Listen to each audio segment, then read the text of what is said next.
Kevin Magnussen thought Formula One was going to be the proverbial piece of cake when he finished second on his Grand Prix debut. He came into F1 as a highly rated rookie after winning the hugely competitive Formula Renault 3.5 championship in 2013, landing a top team drive. As he put it in my interview with him at the end of the 2024 season, you come in with McLaren and you think you're going to be winning championships. But it didn't work out like that. In fact, finishing third on the road and being promoted to second at Albert Park in 2014 after Red Bull driver Daniel Ricciardo's disqualification was as good as it got for Magnussen in F1. Magnussen raced in F1 for another decade, on and off, but his next best finish was only 5th place. He's racked up 185 Grand Prix starts, the 28th highest number in history, but only scored points in just over a quarter of those races. The 21-year-old who finished second on debut would be devastated to learn how his F1 career panned out. But the 32-year-old Magnussen of today has a very different perspective and recognises the fact that enduring in F1 for so long, despite dropping off the grid in 2015 and 2021, is a remarkable achievement. He's on the F1 sidelines again in 2025, most likely for good, although he will continue his association with Haas in some capacity alongside his racing programme for the WRT BMW squad in the World Endurance Championship and the major American sports car races, Daytona, Sebring and Petit Le Mans. But he doesn't focus on the negatives, he also looks at the positives. Magnussen's longevity, despite patchy results, is testament to his qualities as a driver. As he puts it, some circumstances didn't go my way, others did. To understand why Magnussen's remarkable F1 career turned out as it did, you have to look at how it started, because that shaped all that was to come. McLaren signed Magnussen to its young driver programme in early 2010. After race-winning campaigns in German and then British Formula 3, he stepped up to Formula Renault 3.5 in 2012, ahead of his title-winning year with the Dams team in 2013. After beating fellow McLaren junior Stoffel Vandoorne to the championship, Magnussen was looking forward to graduating to Formula 1 with Force India. There was a handshake deal in place that would have placed him with the team for 2014 and 15. Then the plan changed.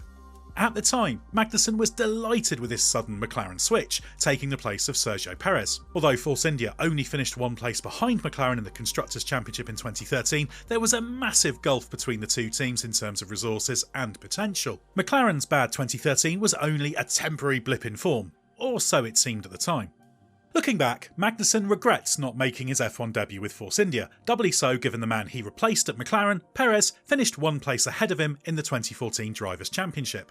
The expectations of a McLaren driver piled massive pressure on Magnussen, who felt he should be winning races despite being in what was, on average, only the 5th fastest car. That caused a lot of stress.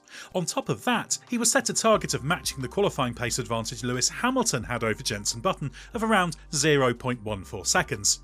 That's a big ask for a driver in their first season. He was, on average, 0.068% faster than Button in qualifying, which equates to 63 thousandths of a second. That's based on our calculations, but there are many ways to analyse qualifying pace, and Magnussen claims that he hit the McLaren target. Whatever the exact numbers, and he was certainly quick, Magnussen impressed in qualifying. He also performed well in races, particularly in the first half of the season, but with McLaren successfully courting Fernando Alonso, Magnussen was fighting for his McLaren future with Button. Aside from an outstanding drive to 5th at Sochi after starting 11th following a 5-place grid penalty, results were patchy as Button hit form. Overall, Button was the stronger driver, with his race performances consistently better than Magnussen's. However, Magnussen showed slightly better overall pace and, for a rookie, did a decent job. There were question marks over his progress in terms of understanding the demands of tyre management, taking a step forward mid-season, then plateauing, while Button's experience, technical feedback and excellence with sponsors all helped his case. In the end, Button signed a new deal to stay on as race driver for 2015 and Magnussen was benched. And while Ron Dennis said the door was open for a return to race action in future, this was a body blow for Magnussen. Magnussen had one more McLaren shot, filling in for the injured Alonso in the 2015 season opening Australian Grand Prix, but a Honda engine failure on the formation lap marked the end of his career as a race driver for the team. But that wasn't the end for Magnussen in F1. Magnussen admits that he was a mess and depressed in 2015.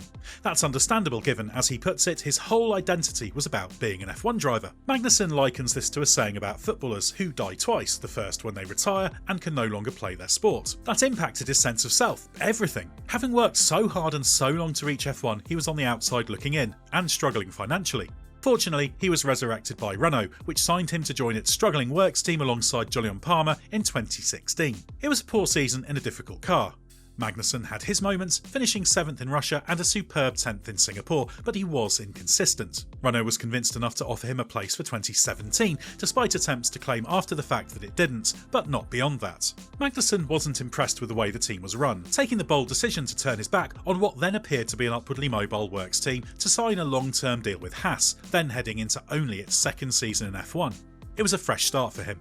Any points scored at Haas was a huge win, and Magnussen picked up plenty of those. Although there were times when he found the car unpredictable in 2017, particularly in qualifying thanks to the rear end not being as stable as he liked, as the season progressed, this improved.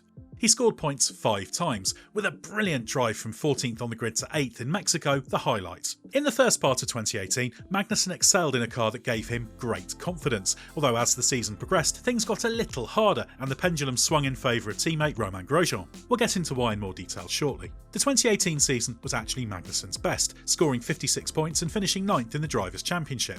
Haas's form slid backwards in 2019, then slumped in 2020, when the car had a tendency to suffer from aerodynamic stalls at the rear and overused its tyres as a result. And with team owner Gene Haas's support of the team wavering, the decision was made to bolster the team's finances by taking 2 rookies with backing, Mick Schumacher and Nikita Mazepin. That meant Magnussen was frozen out again. After his second F1 death, it seemed Magnussen's F1 career was over. He spent 2021 racing for the Chip Ganassi Racing Cadillac team in the IMSA Sports Car Championship, finishing 7th in the standings and winning a race in Detroit. He was heading into his second season with the team when he was given a third shot at F1 thanks to geopolitics intervening, namely Russia's invasion of Ukraine in February 2022. With Mazepin and his Uralkali money ditched by Haas during pre-season testing, Magnussen got the call and signed a 3-year deal to return. His comeback was a feel-good story, especially when he finished 5th in the Bahrain season opener. He later took a sensational pole position in the wet at Interlagos. 2023 was a painful season thanks to Haas's problems, again producing a tyre chewer of a car, but Magnussen couldn't match teammate Nico Hülkenberg's qualifying excellence and scored just 3 points for a trio of 10th places. Haas improved in 2024, but Magnussen's form was still patchy until the closing stages of the season. Improvements in braking stability meant that he had a strong run to the end of the season, albeit one interrupted by being banned for the Azerbaijan Grand Prix after accruing 12 licence penalty points and missing Brazil through illness. His performance in Mexico was particularly remarkable, taking a superb 7th place to head the midfield fight. Unfortunately, his form in the first 3 quarters of the campaign was too patchy for him to be a serious contender to stay on with the team, which had signed Esteban Ocon and Ollie Bearman for 2025. But unlike some, Magnussen isn't bitter at F1 spitting him out for a third and probably final time. It's to his credit that this family man appreciates his longevity and success in F1, even if he's fallen well short of his hopes of winning races and the World Championship. So should Magnussen have achieved more in F1, or did he have the F1 career he deserved? He has a reputation of a robust, aggressive driver, but he justifiably argues his never-give-up attitude is one of his strengths. He also cites his excellence on first laps, an intuitive racing instinct that means he can make significant gains. Magnussen also had the ability to be seriously fast. The main question is whether he could do that across a wide enough range of car characteristics. He always craved rear-end stability at corner entry. Give him a car in which he can brake hard and late and the confidence to carry the speed into the corner, keeping the minimum speed up with a classic U-shaped line, and he's as quick as anyone. But as 2024 showed, he doesn't get a car that suits those demands often enough. Adaptability is one of the key hallmarks of great drivers. Haas team principal Io Komatsu, who is a big fan of Magnussen, admits that adaptability is a problem. Put it to Magnussen that he has too narrow a window in terms of the car characteristics, and he both agrees and disagrees. He argues this is primarily a problem with the current generation of ground effect cars, but that this wasn't a problem for him in the previous generation of cars. There was an interesting case study under the previous regulations when Magnussen was teammates at Haas with Grosjean. They were dramatic contrast as drivers, with Grosjean favouring a more attacking the corner style. When Grosjean would complain about understeer, Magnussen would say the balance was good. But when Magnussen struggled with instability, Grosjean was happy. Magnussen argues that it worked more often than not for him and that Grosjean was reaching for something that was difficult to achieve. What this reflects is that all drivers have windows of adaptability. Both could be very quick when the car was the way they wanted, Grosjean stunningly so, but consistency was rare. Technically, Magnussen was reasonable, although he never had a great reputation for his feedback. This was something that counted against him when McLaren was deciding whether or not to keep him on for 2015, although really, that's to be expected for a rookie. But Magnussen himself admits he perhaps wasn't as engaged technically as he could have been during his F1 career, given he was all about the driving.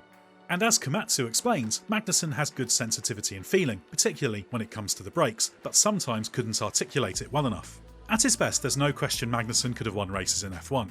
A World Championship was unlikely, given the adaptability limitations, but there's no disgrace in that given only 34 drivers in total have won titles in 3/4 of a century. Magnussen's best race performances, even if they were only rewarded with minor placings, were every bit as good as many race-winning drives. But the fact Magnussen lasted so long in F1 and is set to keep a foot in it with Haas this year reflects well on his ability and determination. What's more, he walks away happy with what he's achieved, having cut it at the top level for a decade. His back-to-front career could have been very different, but it's to his credit he comes out of F1 a well-rounded, popular individual who sees the positives in what he's achieved rather than dwelling on the frustrations. And while he never won a Grand Prix, he still achieved more than most who start out on the road to Formula 1.